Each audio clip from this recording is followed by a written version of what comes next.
welcome to Atris, Oracle of Half-Truths. And I think that's how you say it, Atris. It could be Atris, but Atris is how it's going to be for the rest of the video. So, that's wrong. I do apologize. But yeah, as far as opening hand goes, we've got 2 lands and a tap-out draw spell with Stroke of Genius.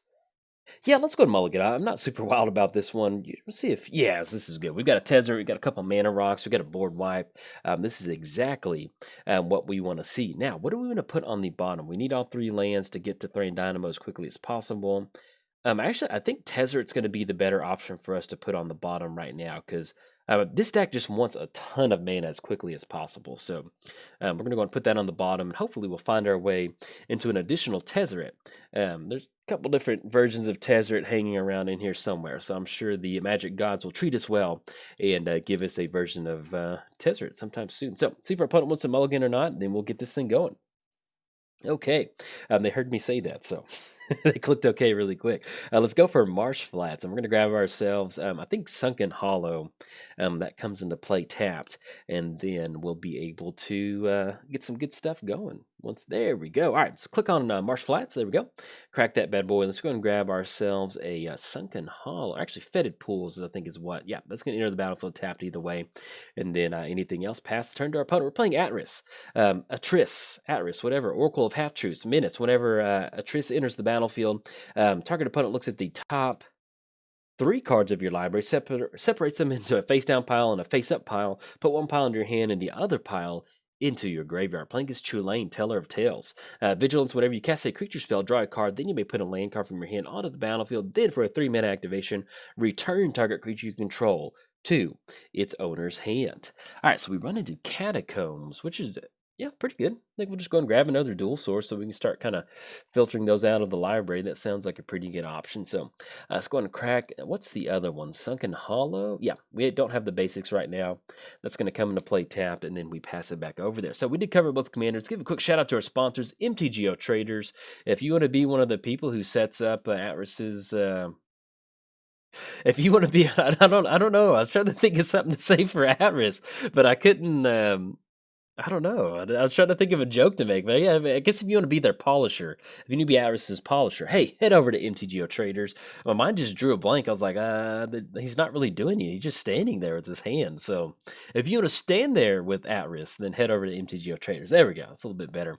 Also, quick shout out to inkgaming.com. Use coupon code JOLT to get 10% off anything off the website, inkgaming.com/JOLT. So there you go.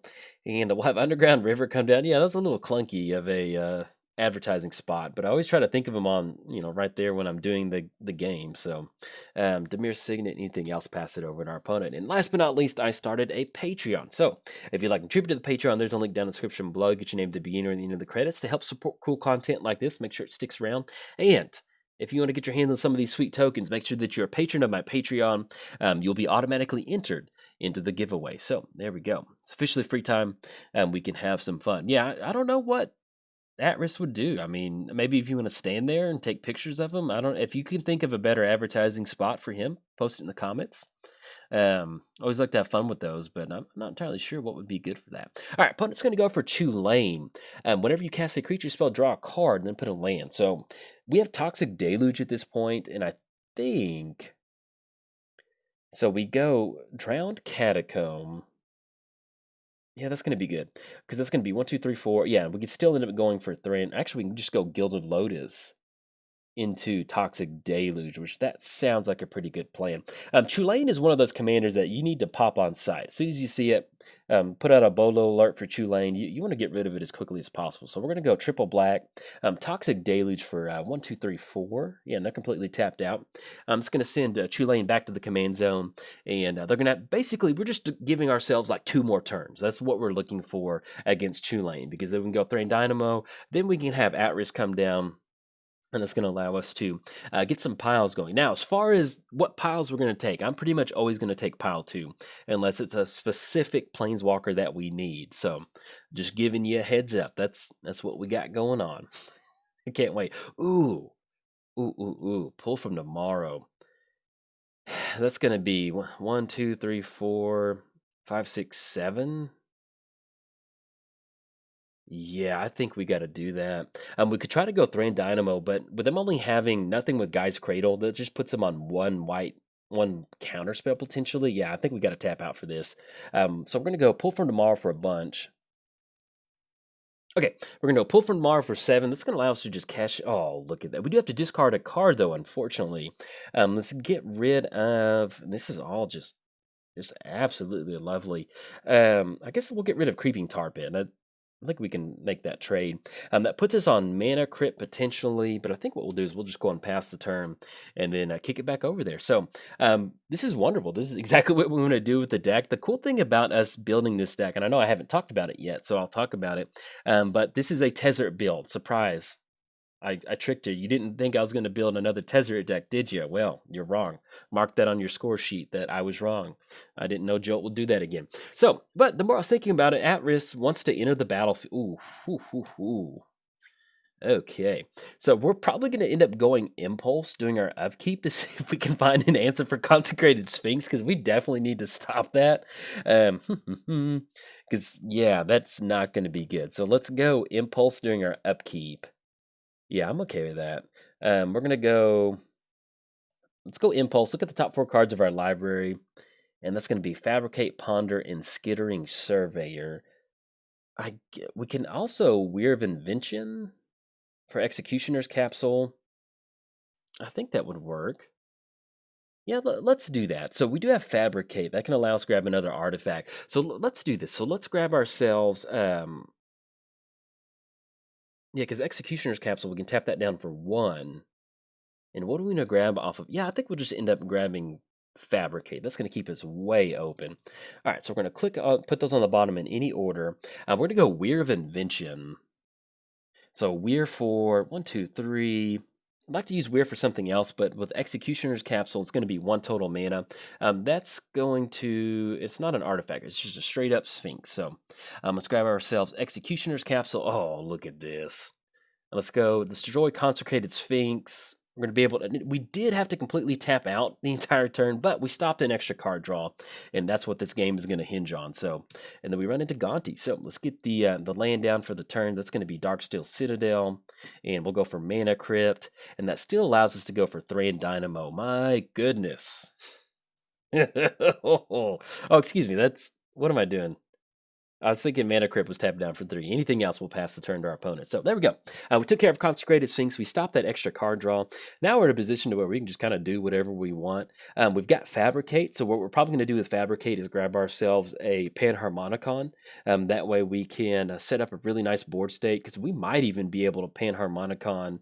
I mean, yeah, Fabricate, Panharmonicon, and go for Gonti and Atris or something like that. So, but also huge shout out to our opponent. They're sticking this one out. I really do appreciate it. Most times, sometimes whenever you get ahead on resources really quick, opponents tend to scoop up sometimes. So it's always nice to be able to play this one out. So if our opponent sees this video, thank you so much. I really appreciate that. Let's go and choose Tails on this one. Lost the flip. That puts us down to 21. And yeah, we're going to Fabricate for that. Let's go Fabricate. Let's do a little bit of setting up. That's going to be Darksteel Citadel. And Fabricate for 2 colorless. There we go. Search your lobby for an artifact card, reveal it, put it in your hand. Let's get this popped out. Grab ourselves Panharmonicon. Oh, just beautiful. Look at that Panharmonicon. I guess we'll just end up going Gilded Lotus. Yeah, that'll work out. Let's have Panharmonicon come down. And now we can either go for Atris or Gonti. And I think at this point, what we'll probably end up going for is Gonti. I think that... that sounds pretty good, because that gives us a full open turn for next turn, and then tap down for 1. So let's have Gonti into the battlefield. It's Black Friday special on whatever day this releases. If this is counter magic, that's fine. That's going to clear the way for... All right, so we're going to go for counter spell, and then let's go for Ponder with this last little bit of mana. Look at the top 3 cards. I think at this point, we've got the artifacts. We're going Demonic Tutor on Tezzeret, and we'll put those on the bottom in any order. So not going to shuffle our library. And, I don't know, I thought I put that on top correctly, but maybe oh, you know what? I think I did goof up. All right, I thought we put it on top and the rest go on the bottom, so I got my cantrips goofed up. Anyway, we're in a still pretty good spot. We've got Atris, Atris. I think I'm just going to call it Atris. I think that's it. I wish Wizards would release a pronunciation guide that would help out people with dyslexia a lot.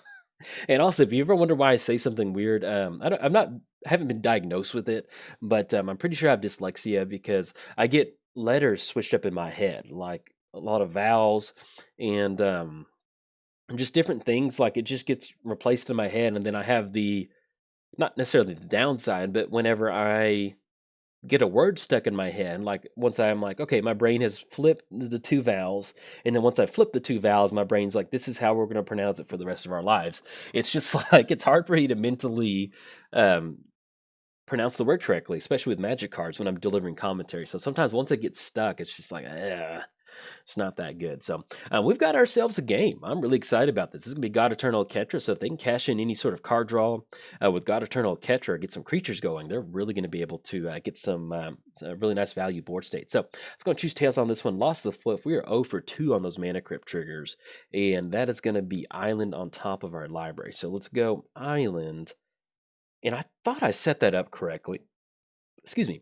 So let's go for Thirst for Knowledge. I thought we had Demonic Tutor on top, but maybe there we go, Demonic Tutor. All right, so we need to discard 2 cards. Yeah, I think we're fine with that. Let's get rid of Phyrexian Arena, and we'll get rid of Scalding Tarn.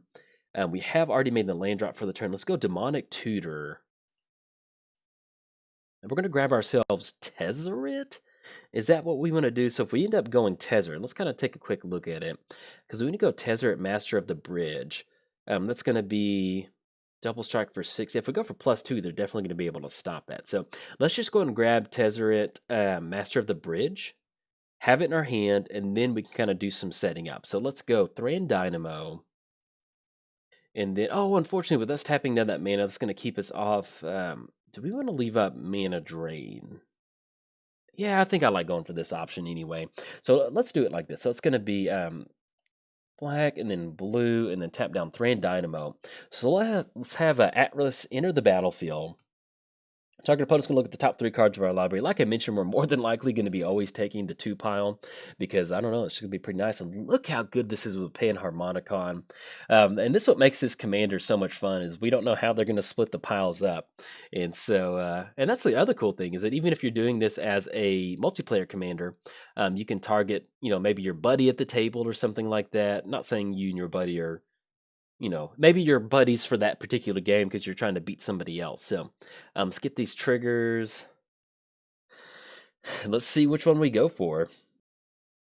Oh man. We're going pile 2. Oh yeah. Oh, Lattice and Tezzeret. Yes, yes, yes. Ghostly Flicker was worth it. It was kind of worth it to think about that. But now that we've got Lattice and Tezzeret, that is just we're about to get some huge Tezzeret. And that's what makes this commander such a good Tezzeret commander is that, just generating some card advantage. Panharmonicon works really well.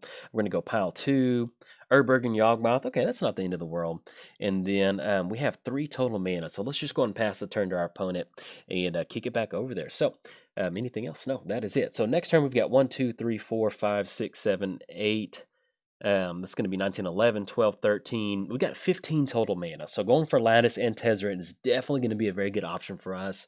That's going to allow us to go for the Tezzeret activation and just gain a ton of life. So if you don't know, Lattice turns everything into artifacts. Our cards in our hands, every permanents that are on the battlefield, everything turns into an artifact. But we're not using it in like a Larry David's disc style way. What we're trying to do is use it in a Tezzeret activation. So we have Lattice come down, then we use Tezzeret, and that's going to allow us to really kind of, just 1, 2, 3, 4, 5, 6, 7, 8, 9, 10, 11. We're going to be able to pop our opponent for 24? No, excuse me, X damage each. Yeah, it's not double. For some reason, I was thinking it was double. But yeah, we're going to be able to pop our opponent for a casual 12. So in 2 activations, we're going to be able to close the game out, which is a very nice feeling. So there's other things you can do with Lattice. If you have Lattice and you put Karn in here, activated abilities or artifacts can't be activated. So that's one way to kind of lock your opponent out of the game. Typically, if I'm playing Commander, if you're new to the channel, if you're coming across this Commander video via YouTube search, I don't really like to play that way. I like to have, I treat my Commander games like if I was playing my buddy and we just want to trade some Commander punches. That's kind of what I'm looking for. You want to be able to have some good back and forth. That's always how I build my decks is, You know, it's not that I don't run combos, but I'm not looking to just lock something down unless like the meta calls for it or something like that. So that's another option that you can go for. You can also toss in the Mind Crank and Dust Metal Guild Mage option in here.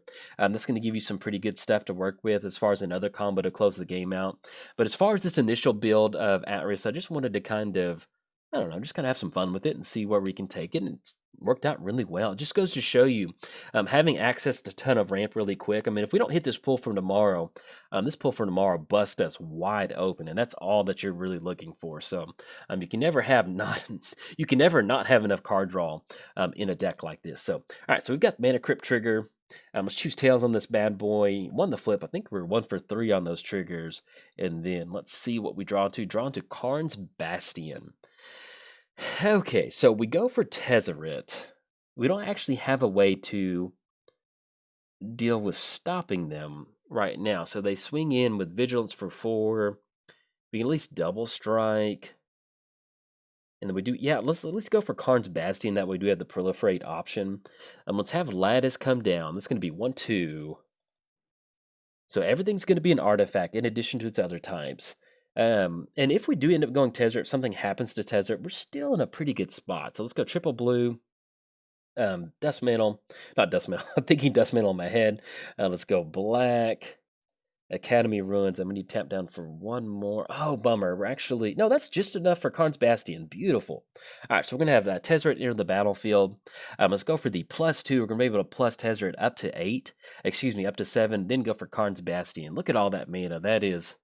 oh, that is good. And also, Tezzeret's going to count as an artifact too. So that is a very, very nice feeling. We could leave up Mana Drain, but we want to get this Tezzeret activation going as quickly as possible. So there we go. Let's go for the +2. Tezzeret's going to stick it. And on Arena, that's just the wildest looking... wildest looking thing. We're going to go for... and actually, with Karn's Bastion, we can activate this thing. All right, opponent's going to scoop it up on this one. I don't blame them. We got off. They stuck this game out, and I greatly appreciate that. So basically, we knocked our opponent down to 7 thanks to Lattice, and yeah, basically from there. So we're going to be able to block on one of the creatures. So let's say that they do swing a God Eternal Catcher. They're going to send in everybody at Tezzeret. They're sitting at a 7, so we block at Atris on God Eternal Ketra. That's going to make 4, and that's going to be 6 coming across. So Tezzeret's going to survive at 1 loyalty. We still have the option for Karn's Bastion to proliferate if for some reason they get a little bit of a higher power and toughness bonus. And then worst case scenario, we got Mana Drain up. So if they do have something they want to do, we had Mana Drain to kind of stop that. But yeah, this is exactly what the deck wants to do. Imagine if we had Conjurer's Closet or the new Thassa out here bouncing Atris every single turn. My goodness, that's going to be just a ton of card advantage. And the way I approach Atris, unless you just have a specific piece that you need right then and there, pretty much always take the 2 pile because 2 is better than 1. That's how it's just like always choosing Tails on Mana Crypt or something like that. It's just, unless you need that card, I'm always going for 2 because, I don't know, I'd rather have 2 cards than 1 card, but that's just my particular playstyle. Anyways, hopefully you enjoyed it. It's a fun way to kind of take this particular commander. You can definitely take it into a blue-black control deck, but just simply being able to, you know, one of the things you want to do with Atris is take advantage of those double enter the battlefield effects. You know, if that's what you're trying to do, it just helps that you're running a lot of artifacts to ramp to something like Panharmonicon and Conjurer's Closet, so you might as well just go and toss in some Tezzerets. I'm sorry, that's just how the Magic rules are written. So if you're running a lot of artifacts, toss in some Tezzerets, have some fun, and also, if you enjoyed this video, like and subscribe. Thanks, bye.